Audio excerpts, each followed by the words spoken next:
Bismillahirrahmanirrahim. Assalamualaikum warahmatullahi wabarakatuh. Alhamdulillahilladzi ahyana ba'dama amatana wa ilaihin nusyur. Asyhadu an la ilaha illallah wa asyhadu anna Muhammadan abduhu wa rasuluh la nabiyya ba'dah. Allahumma salli ala sayyidina Muhammad wa ala alihi wa sahbihi wa ba'd. Bismillahilladzi la yadurru ma'asmihi syai'un fil ardi wala fis sama' wa huwas samiul alim. A'udzu billahi samiil alim minasy syaithanir rajim. Alhamdulillah jamaah subuh rahimakumullah. Marilah kita bersyukur kehadirat Allah Subhanahu wa taala karena kita telah melaksanakan suatu kewajiban yang nilainya sangat luar biasa. Jangankan salat subuhnya, salat sunnatnya saja Nabi katakan rak'atal fajri khairum minad dunya wa ma fiha. Salat 2 rakaat sebelum subuh itu nilainya, pahalanya di sisi Allah lebih baik dibanding dengan dunia beserta seluruh isinya. Bayangkan Pak, dunia bukan Samata, bukan Goa, bukan Sulawesi Selatan, bukan Indonesia, tapi dunia beserta seluruh isinya. Itu salat sunnatnya saja yang hanya butuh waktu 2 atau 3 menit. Tapi di sisi Allah sangat luar biasa tingginya. Kemudian kita telah melaksanakan lagi salat subuh dengan berjamaah. Ini selalu diingatkan hadis Nabi. Nabi bersabda kalau kamu masuk surga sebenarnya sederhana saja. Nabi katakan man shallal bardain dakhalal jannah. Siapa yang bisa menjaga 2 salat di waktu dingin maka dijamin surga.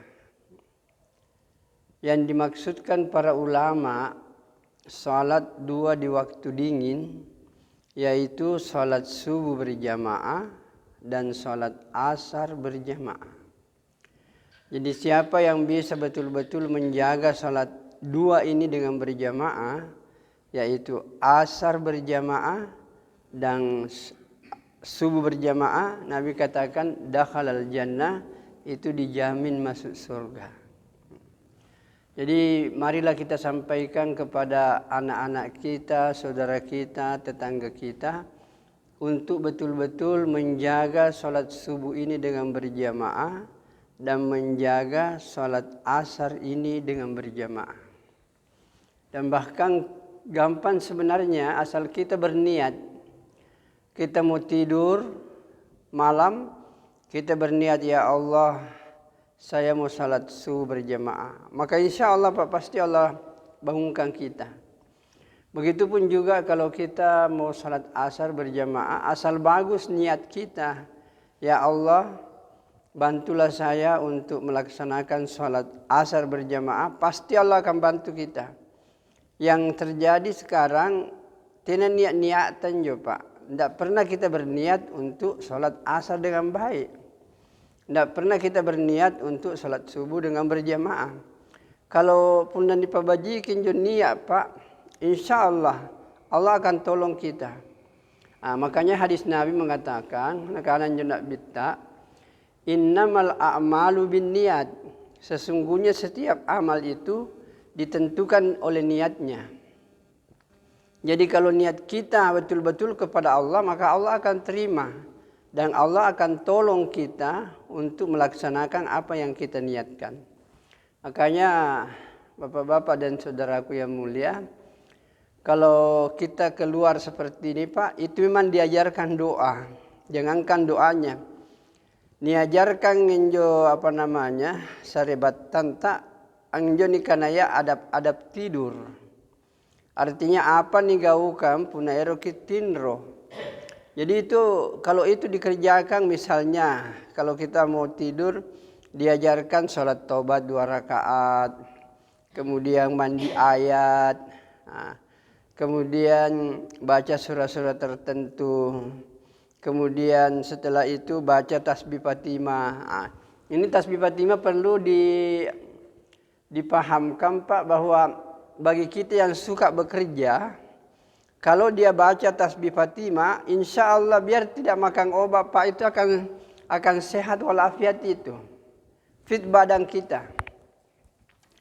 Karena pernah Fatimah datang kepada Nabi. Dia meminta pembantu. Kemudian Nabi katakan, wahai anakku, amalkan ini. Kalau kau amalkan ini lebih baik daripada pembantu. Artinya kalau kita baca ini tasbih Fatimah, biar kita capek Pak. Besok bangun itu pasti akan sehat dan akan fit kembali. Baji itu Pak. Dan jadi karena tasbih Fatimah gampang ji. Punairo kitinro, dibaca jadi karena ya Subhanallah 33 kali. Alhamdulillah 33 kali. Allahu Akbar 34 kali. Anjum ini karena ya Pak tasbih Fatimah. Siapa yang baca ini tasbih Fatimah sebelum dia tidur, kemudian dia niatkan sebagai ikutan kepada Rasulullah Sallallahu Alaihi Wasallam, maka insya Allah kalau dia bangun dia akan merasakan Pak enak itu badan, enak habis itu capek. Inilah yang kita anjurkan. Sebenarnya masih banyak yang kita lakukan Pak sebelum kita tidur. Supaya kalau kita tidur dan kita meninggal dunia pada waktu itu, kita berada pada posisi ketaatan kepada Allah. Bahkan dianjurkan, kalau kita mau tidur ini hendaknya ada wudhu Pak. Orang yang tidur dengan ada wudhu itu luar biasa nilainya. Jadi punya niat lebar kita ngale jenis sambahyang berwudu, kemudian kita tidur, maka setiap gerakan kita, maka malaikat mengatakan ya Allah ampuni dia, rahmati dia. Goyang lagi sedikit Pak, apakah tangan bergoyang atau kaki bergoyang, malaikat lagi berkata ya Allah ampuni dia, rahmati dia. Jadi orang yang tidur dalam keadaan berwudu suci, malaikat selalu mendoakan kepadanya kebaikan. Inilah pentingnya kita ada wudhu ketika kita mau tidur. Nah, semua hal-hal seperti ini Pak bukan hanya kita pelajari, tapi langsung kita amalkan. Jadi punda sulu kita melepat tatalungallo. Jadi apa yang kita pelajari langsung kita amalkan dan langsung kita sampaikan. Karena agama kan ini selalu kita katakan 3: dipelajari, diamalkan, disampaikan. Jadi kalau kita keluar seperti ini, kita pelajari, kita sudah amalkan, kemudian disampaikan. Agar agama ini bisa dilakukan oleh semua manusia. Karena agama ini tujuannya Pak baik. Agama ini hanya melihat. Allah melihat bagaimana kita ini manusia bahagia di dunia dan bahagia di akhirat. Itulah tujuannya agama. Tapi agama yang kamu Pak bukan agama yang diceramahkan.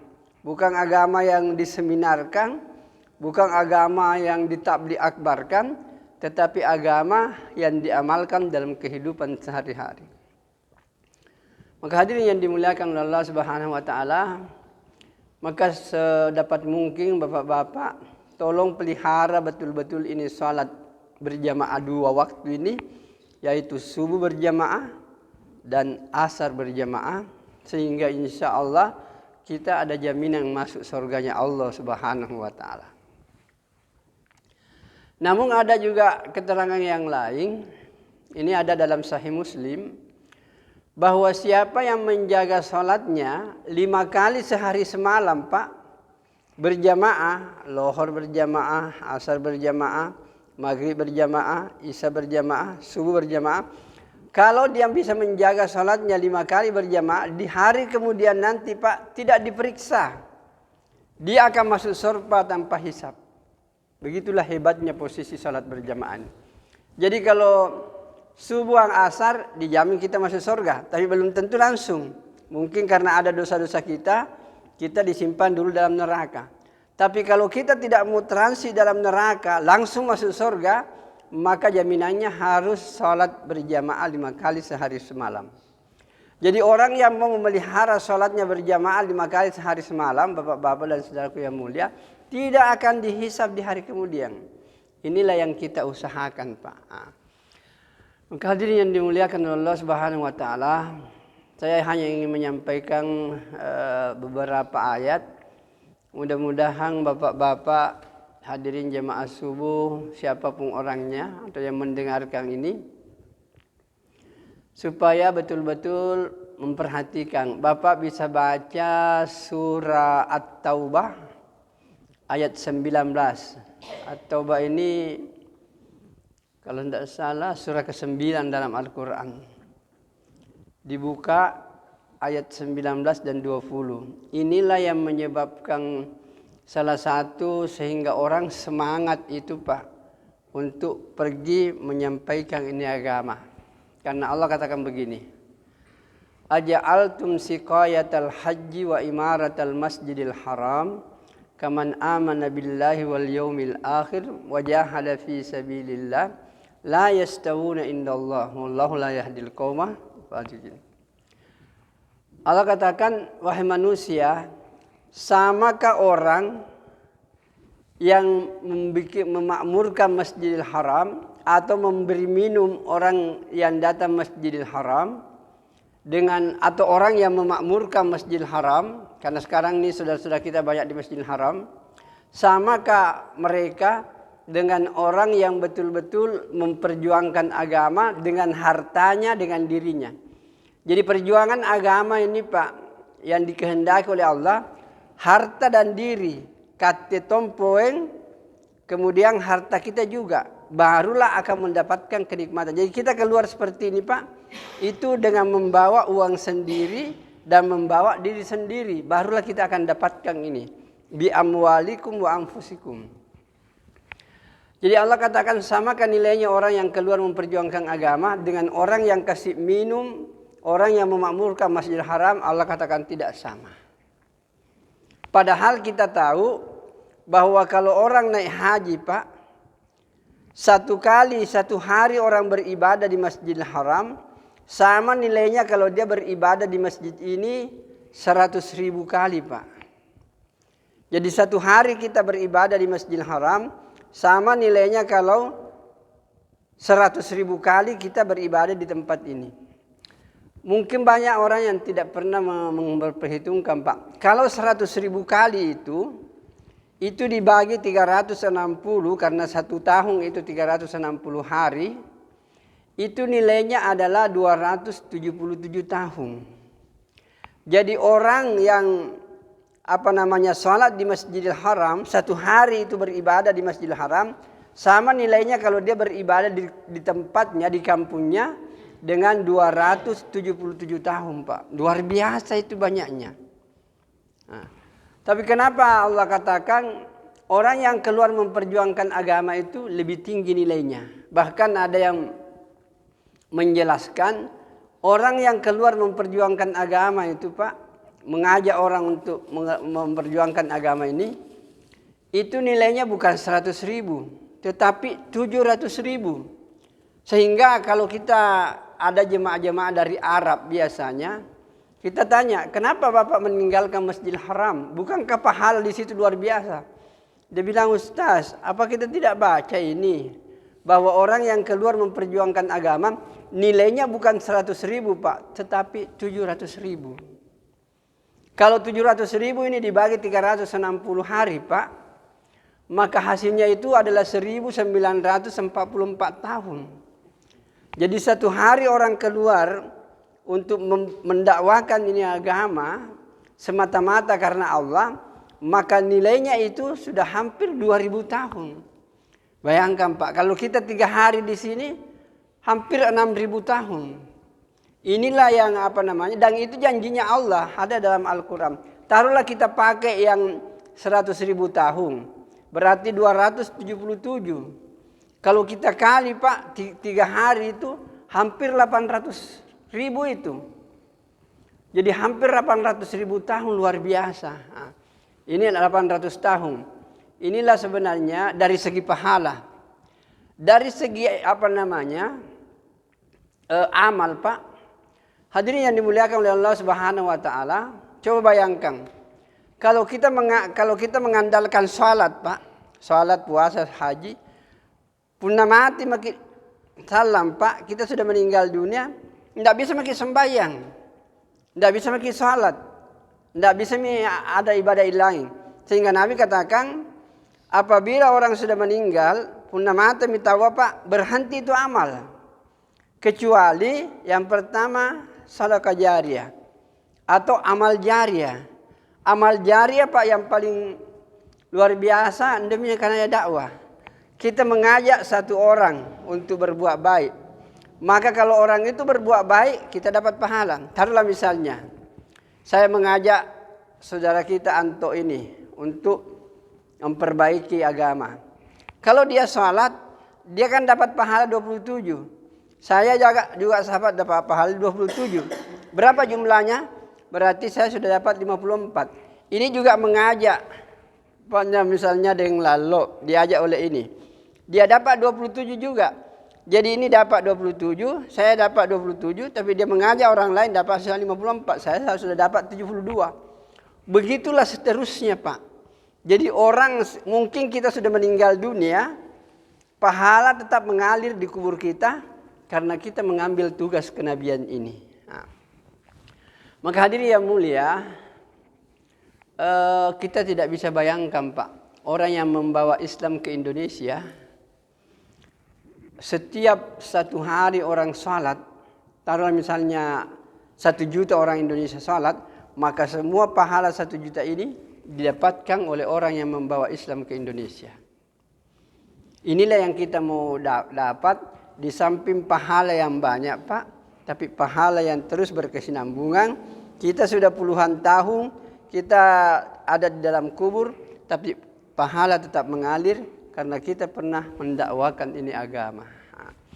Hadirin yang dimuliakan oleh Allah Subhanahu wa taala, alhamdulillah, Bapak-bapak dan saudaraku yang mulia, kami di sini sudah 3 hari 3 malam. Mudah-mudahan Allah memberkati kita semua, dan kami atas nama pimpinan rombongan dengan adik-adik mahasiswa dan masyarakat yang lain mengucapkan banyak terima kasih, Pak, kepada semua jemaah Masjid Nurul Asmi ini yang telah menerima kami. Kita berbincang, kita mempererat hubungan kekeluargaan, silaturahmi. Mudah-mudahan Allah Subhanahu wa taala menerima kita, menerima amal-amal kebaikan kita, dan terutama kepada pengurus masjid. Kami pakai, Pak, lampu, kami pakai air, kami pakai AC. Kami tidak bisa membalasnya, kami hanya berdoa kepada Allah Subhanahu wa taala supaya setiap saat kita silaturahmi, dan mudah-mudahan kita semuanya ditempatkan di surganya Allah Subhanahu wa taala di hari kemudian nanti. Jadi kalau kita sama-sama menjaga ini salat, terutama salat asar berjamaah, salat subuh berjamaah, apalagi kalau kita kerjakan semua salat ini dengan berjamaah, maka insya Allah kita akan dikumpulkan nanti di surganya Allah Subhanahu wa taala. Jadi inilah mungkin yang bisa saya sampaikan. Cuma kami mengharapkan siapa tahu suatu saat nanti bapak-bapak kita bisa keluar sama-sama. Masih banyak daerah, Pak, bisa ke Takalar, bisa ke Sopeng, bisa ke Bone, bisa kemana-mana. Apalagi sebentar ini bulan 8, Pak, ada pertemuan di Jakarta. Pertemuan di Jakarta untuk pekerja-pekerja hidayah seperti ini, Pak. Bulan Agustus ya, tanggal 7 sampai 10 bulan Agustus kita ada pertemuan di Jakarta. Diharapkan kepada kita siapa yang mau datang silahkan. Itu mungkin akan kumpul orang ratusan ribu, Pak, untuk berpikir sama-sama bagaimana supaya agama ini diamalkan dalam kehidupan sehari-hari. Karena hanyalah agama, Pak, yang akan menyelesaikan persoalan. Jadi kalau agama ini diamalkan, kehidupan akan jadi baik. Dan itu perlu usaha. Jadi bukan hanya dibicarakan, Pak, perlu usaha. Sedangkan nikion jo saribatat sampai sembahyang Pak belum tentu datang. Apalagi kalau memang tidak ada usaha untuk memanggil. Nah, inilah yang kita lakukan siang dan malam berpikir ante kaman jo ngasen saribatata kula na penting injuni kana agama, terutama na penting injuni kana sembahyang. Karena itulah sumber ketenangan dan kebahagiaan dalam hidup. Saya pikir inilah yang bisa saya sampaikan. Mudah-mudahan Allah memberkati kita semua dan mengumpulkan kita nanti di surganya Allah Subhanahu wa taala. Amin ya rabbal alamin. Baik, kita tutup dengan doa kepada majelis. Subhanakallahumma bihamdika asyhadu an la ilaha illa anta astaghfiruka wa atubu ilaik. Subhana rabbika rabbil izzati amma yasifun. Wassalamun alal mursalin. Alhamdulillahi rabbil alamin. Assalamualaikum warahmatullahi wabarakatuh.